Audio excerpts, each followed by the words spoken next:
জন্য যেমন লক্ষ্মী ভান্ডার করেছে, আমাদের ছেলেদের জন্য যে একটা উদ্যোগ মুখ্যমন্ত্রী নিয়েছেন, অবশ্যই ভালো। আজ থেকে শুরু হলো যুবসাথী প্রকল্পের আবেদন।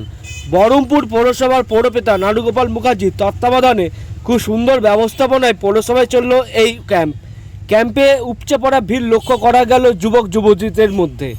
তারা কি বলছেন চলুন শুনে নেওয়া যাক। এই যুবসাথী এই প্রকল্পটার জন্য অনেকজনের খুব হেল্প হবে। অনেক যারা বেকার আছে, বেকার যুবতী।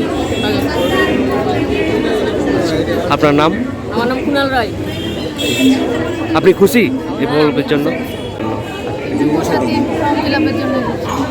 আচ্ছা, এই সরকার যে যুবসাথী যে প্রকল্প চালু করছে, এটা কি কেমন লাগছে, ভালো না খারাপ? ভালোই লাগছে। আমাদের এখন যখন নিজেরা কিছু বলছে, একটা হাত খরচ তো হবে। আচ্ছা, কি বলবেন তাহলে রাজ্য সরকারকে? মাননীয় মুখ্যমন্ত্রী মমতা ব্যানার্জিকে অসংখ্য ঠিক আছে, আপনার নাম? আমার নাম বিদিশা দাস।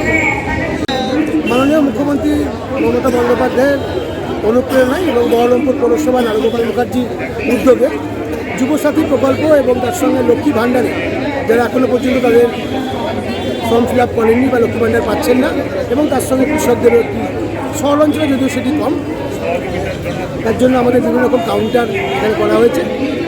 সহায়তা করার জন্য ফর্ম ফিল আপেরও আমরা ব্যবস্থা করেছি। মাননীয় পৌরপিতা নারুগোপাল মুখার্জি তাদের ব্যবস্থা করেছেন, এবং যারা এখানে ফর্ম নিতে আসছেন তাদেরকে জল, চা, বিস্কিট এগুলো আমরা সমস্ত ব্যবস্থা করেছি মাননীয় পৌরপিতা নারুগোপাল মুখার্জির পক্ষ থেকে।